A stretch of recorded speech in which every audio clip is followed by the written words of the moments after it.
Major Garrett. Major, welcome back to Brian and the Judge. Brian and the Judge, it is great to be with you. Happy Friday. Happy Friday to you, our good friend. You've had a very, very busy week, as all of your weeks seem to be. Did the President of the United States intentionally not call on you the other night? Yes.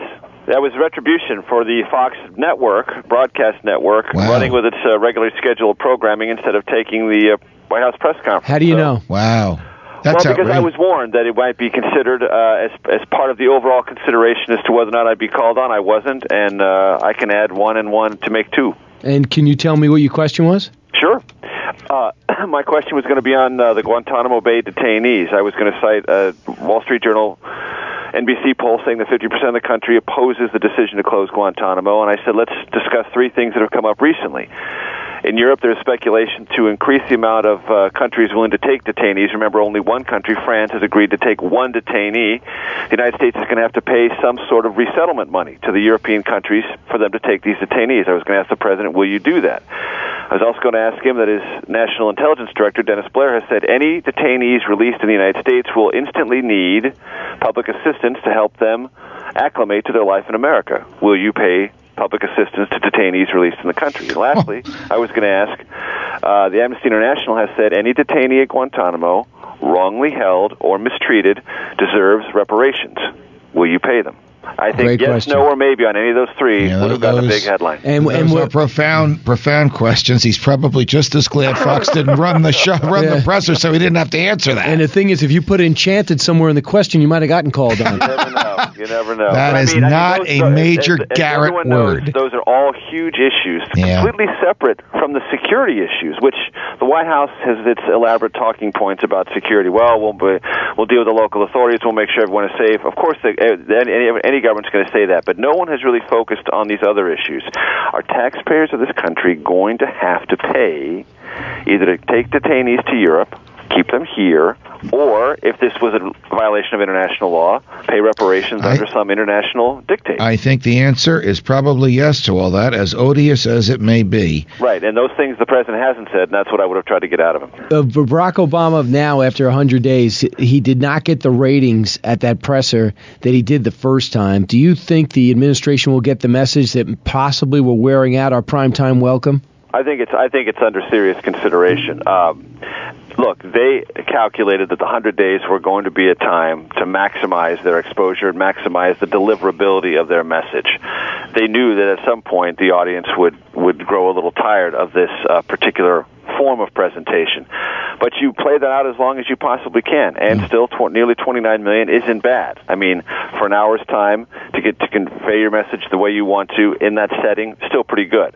But I think the more important factor is that the other networks are going to look at the declined public interest, the decline of news value of these events, and say, wait a minute, are we becoming a news organization, or are we just becoming a megaphone for the White House who's trying to use the perceived popularity of the president and look-in audience? Well, when the look-in audience drops by 20 million in the course of 100 days, or even less than 100 days, then you have a news decision to make, and I wouldn't be surprised if some of the other networks peel off following Fox's lead. Here's my take on his statement yesterday, and I'd love to hear yours. I think he was seething, the president, and furious that they couldn't put together a deal to keep Chrysler out of bankruptcy. And once Chrysler had its lawyers here in New York file for bankruptcy, he decided to demonize the last group, the group of bondholders who said, we're not going to take the haircut you want because under the law we're entitled to more money.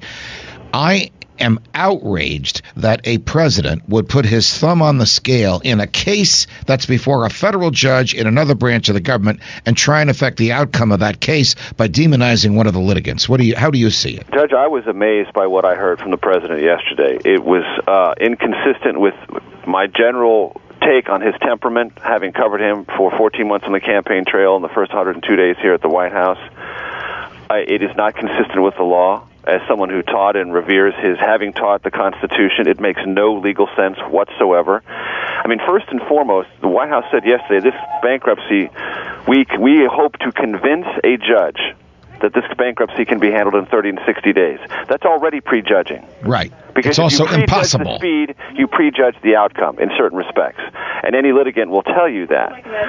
And secondarily, to publicly use his bully pulpit to say these folks over here who have standing and legal rights have done something wrong, I found to be amazing. And I asked Robert Gibbs at the briefing yesterday, I said, I'm trying to understand the president's anger. I said, is he angry at the bondholders for asserting their rights? He goes, no, the anger doesn't have anything to do with their rights. They still have rights.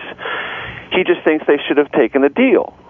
Well, how was he able to persuade the other debt holders to take the deal? Well, all the other debt holders, Judge and Brian, are TARP recipients. Yep. And if you think it's called that's leverage. a coincidence, maybe it is, but I don't think it is.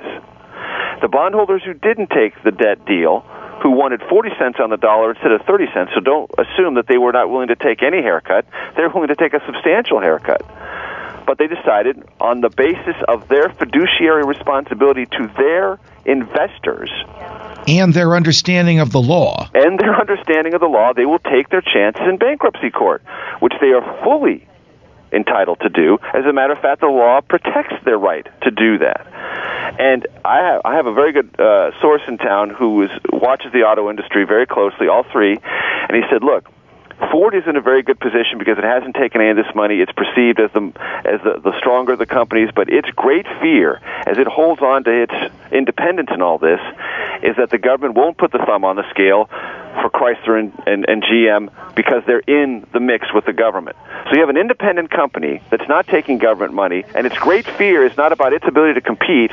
Its great fear is its ability to compete against the government. When the president said, I don't want to get in the car business and the banking business, does he look sincere when he said it? Do his actions reflect that? Well, let's just take a look at Chrysler. The United States government, if this bankruptcy is completed, will own 8% of the new Chrysler. Canada will own 2%, Fiat will own 20%, the UAW will own 55%. The U.S. government is going to give Fiat more percentages of that company, up to 35%, if it sends Jeeps and Chrysler products to Latin America and to Europe. So that's the government making a decision based on what Fiat can get of the company.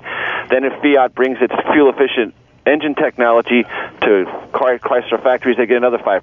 So that's another dictate from the United States government. And when they produce a 40-mile-per-gallon vehicle under the Chrysler brand name, they get another 5% of the company. All right, so that's three decisions that Fiat has to make in order to enlarge its stake in a company that it is partnering with. It only stays at 20% now, and if it doesn't make those three decisions that government dictates, that's where it stays. So it only enlarges its share when it does what the government tells them to do. I'm sorry, that seems to me like the government's in the auto business. It sure is. It does. Private ownership, government control. And remember, they used to call it fascism. There'll be a new 6-member board of this new company. 4 members will be picked by the federal government. Wow. Major Garrett, it's always a pleasure. We really appreciate you stopping by, especially in the last minute like this. You're such a wealth of information about all these things. Always a pleasure, guys. Talk Radio Stimulus Package.